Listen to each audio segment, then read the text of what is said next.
ખરેખર જીવનની અંદર આ 40ની જે ઉંમર છે એ એટલો એક મેજિકલ ફિગર છે, કારણ કે જન્મ પછી 10 વર્ષના તો તમે ક્યારે થઈ ગયા એ તમને જ ખબર ના હોય.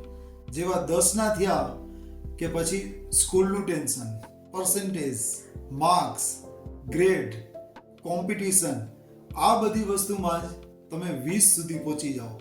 20 વર્ષે માંડ હજી તમે ગ્રેજ્યુએટ, પોસ્ટ ગ્રેજ્યુએટ થયા હો એટલે લાઈફની એક નવી દોડ ચાલુ થાય, અને તે એટલે નોકરી શોધવાની દોડ, ધંધામાં સેટલ થવાની દોડ, એટલે ત્યાં પરફોર્મન્સ કરવાનું, બોસ, કોર્પોરેટ કલ્ચર, આ બધી વસ્તુમાં તમે પ્રેશરની વચમાં જ 20 થી 30ના થઈ જાઓ. અને જેવા તમે 28-30 વર્ષની ઉંમરે પહોંચ્યા એટલે તમને સમાજ કહે કે હવે થોડો સેટ થા, છોકરી શોધો, લગ્ન કરો, દીકરાઓ કરો, પોતાનું ઘર કરો, આ બધી વસ્તુ કરો એટલે સમાજની જવાબદારીઓમાં તમે 40 સુધી પહોંચો. પણ 40ની ઉંમરે પહોંચતા પહોંચતા હવે તમને એક શાંતિ અને એક સમજણ હોય. 20 વર્ષની ઉંમરે તમારી પાસે સમય હતો પણ રૂપિયા નહોતા. 30 વર્ષની ઉંમરે તમારી પાસે રૂપિયા હતા તો સમય નહોતો. પણ હવે આ 40 વર્ષની ઉંમરે તમારી પાસે થોડા ઘણા રૂપિયા પણ છે, સમય પણ છે, અને સૌથી મોટી એ વસ્તુ ક્યાં વાપરવા એના માટેની સમજણ પણ છે.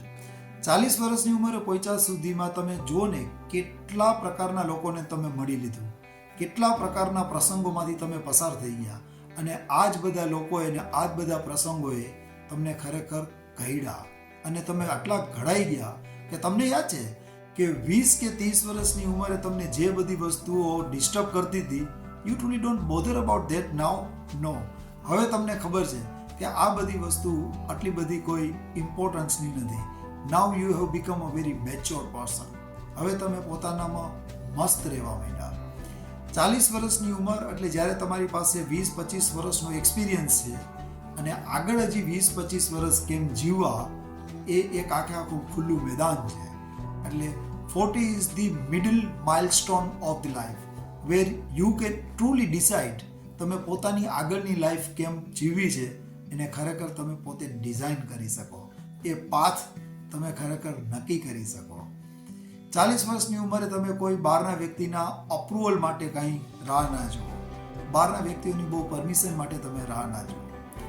20 વર્ષની ઉંમરે જો તમને કોઈ ખૂણામાં બેસી રહેવાનું કહે તો તમે ના બેસો, કારણ કે તમારામાં એક થનગનાટ અને બહુ જનૂન હોય. 30 વર્ષની ઉંમરે તમારે ખૂણામાં કોઈ જગ્યાએ ખુરશી પર શાંતિથી બેસવું હોય તો તમને સમાજ ના બેસવા દે, કારણ કે તમારા ઉપર જવાબદારી હોય.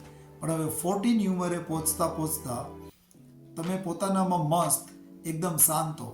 હવે તમને સમાજ કે હવે એ લોકો તમને બહુ ડિસ્ટર્બ ના કરે, because they know you, and more than that you know you who you are, and you accept yourself as you are.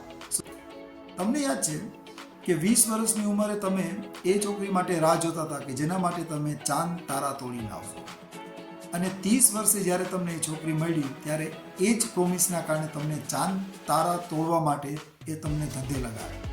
પણ 40ની ઉંમરે પહોંચતા તમને ખબર પડે અને એને બી ખબર પડે કે જીવનમાં ખુશ થવા માટે, આનંદ માટે ચાંદ તારા તોડી લાવવાની જરૂર નથી, પણ ખરેખર સમજણની જરૂર છે. અને એ સમજણ, એ મેચ્યોરિટી તમને 40ની એજ ઉપર મળે. એટલે ફ્રેન્ડ્સ, તમે ખરેખર 40ના હોવ, 40ના થવાના હો, કે હમણાં જ તમે 40ની ઉંમર પાસ ઓન કર્યું હોય, તો this is the perfect time for you to start enjoy your life. Dilwale Dulhania Le જાયેંગેનો એ યાદ છે ને તમને ડાયલોગ, જા સિમરન જા જી લે આપની જિંદગી? તો ખરેખર ભગવાન આ 40ની ઉંમરમાં તમને કહે જાઓ અબ જી લો આપની જિંદગી, and this is wear the real life starts. ખરેખર ભગવાન મને પૂછે કે હું તને જો રીબર્થ આપું તો તું કઈ ઉંમર માંગીશ?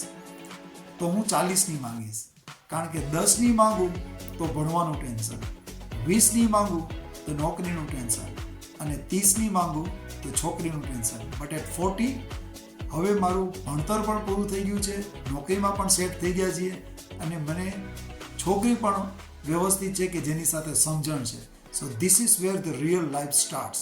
હવે તમને કોઈ એમ કહે કે હવે તો તમે 40ના થયા હવે તમારે ડાયાબિટીસ અને જોઈન્ટ્સમાં પેનનો દિવસો ચાલુ થયા તો એમને જઈને કહો કે ના 40 is the real stage of life કે જ્યાંથી ખરેખર તમારી જિંદગી જીવવાની સ્ટાર્ટ થાય. So start enjoying your life at the age of 40. This is the magical figure, and you know how to start your life at this 40. You are going to enjoy your rest of the life. Enjoy.